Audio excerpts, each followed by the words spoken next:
चेतना भाव मूर्छना भक्ति अर्चना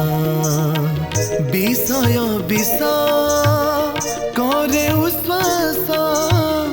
अंतरे भरे अमृत रस दिए महानिर्वाणर संभावना उपासना उपासना